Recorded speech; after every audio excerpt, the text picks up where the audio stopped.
عالم دین وہی ہوگا جو خطرات سے بچنے، نقصان سے بچنے اور صحیح کو اختیار کرنے کی رہنمائی کرے گا، اور قرآن و حدیث ہماری بنیاد ہے۔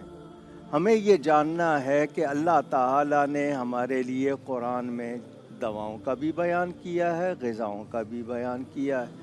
ہر بیماری میں اللہ تعالیٰ سے دعا بھی کرتے ہیں، دوا بھی اختیار کرتے ہیں۔ تو علماء کرام نے مجموعی طور پر دنیا بھر میں یہ بتایا ہے کہ یہ حفاظت کے لیے ضروری ہے، جس کو آپ پولیو ویکسین کہتے ہیں، تاکہ بچے کو توانا رکھا جا سکے، معاشرے میں وہ صحیح کردار ادا کر سکے، معاشرے کا صحیح حصہ بن سکے۔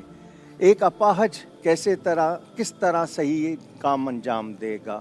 تو علماء کرام کی مجموعی طور پر یہی رائے ہے کہ یہ پولیو ویکسین نہ اس میں کوئی حرام چیز ہے، نہ اس میں ناپاک چیز ہے، بلکہ یہ صحت سے رکھنے کے لیے ضروری، نقصان سے بچانے کے لیے ضروری ہے۔